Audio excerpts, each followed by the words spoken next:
Shizuka ने कहा, तुम दोनों दोपहर को खाना खाने आना। नोबिता ने कहा, बिल्कुल आएंगे। शिनचैन नोबिता से पहले ही शिजुका के घर आ गया। शिजुका ने पूछा, तुम पहले क्यों आ गए? शिनचैन ने कहा, ओम ने घर से निकाल दिया।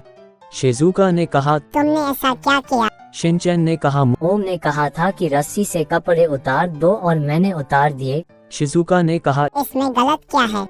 शिनचैन ने कहा, मोम ने यह नहीं बताया था कि कपड़े कहाँ पर उतारने हैं, तो मैंने जमीन पर उतार दिए। शिजुका ने कहा, अगर ऐसा काम करोगे तो तुम्हारे साथ ऐसा ही होगा। तुम फ्री हो? शिनचैन ने कहा, मैं फ्री हूँ। शिजुका ने कहा, जूतों के पास मुझसे केक गिर गया है, उसे साफ करके पोंछा लगा दो। शिनचैन ने कहा, मुझे अब सफाई करनी होगी। शिजुका ने पूछा, तुमने कुछ कहा? शिनचैन ने कहा, आपकी सेवा मेरा सौभाग्य होगा।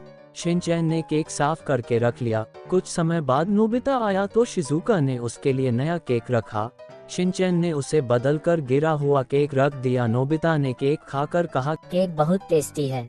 तभी शिजुका आए और उसने कहा कि तुम नीचे गिरा हुआ केक क्यों खा रहे हो? शिनचैन ने कहा, मैंने तो इसे बहुत कहा कि तुम अच्छा केक खाओ, लेकिन ये माना ही नहीं। शिनचैन ने नोबिता को फंसा दिया। शिजुका ने कहा, नोबिता तुम गंदा केक क्यों खा रहे थे? नोबिता ने कहा, शिजुका मैंने सोचा कि खाना वेस्ट नहीं करना चाहिए, इसलिए मैंने केक को सैनिटाइजर मारकर साफ किया और खाने लगा।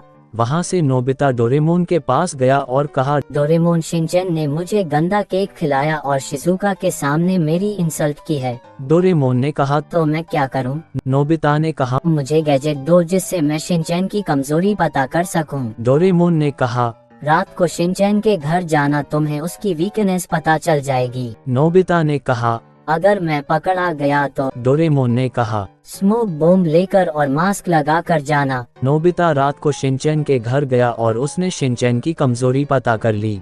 अगले दिन शिनचैन उठा तो उससे मिलने के लिए सभी लोग आए हुए थे। शिजुका ने कहा, शिनचैन क्या ये बात सच है? जियान ने कहा, मैं तुम पर गाना गाऊंगा। शिनचैन ने पूछा, हुआ क्या है? नोबिता ने उसे पोस्टर दिया जिसमें शिनचैन का बिस्तर गीला था। डोरेमोन ने कहा, तुम तो अभी बेड पर मुंह देते हो। शिनचैन ने बात को संभाल कर कहा, मैं सोने से पहले एक्सरसाइज करता हूँ, बस ये उसी का पसीना है।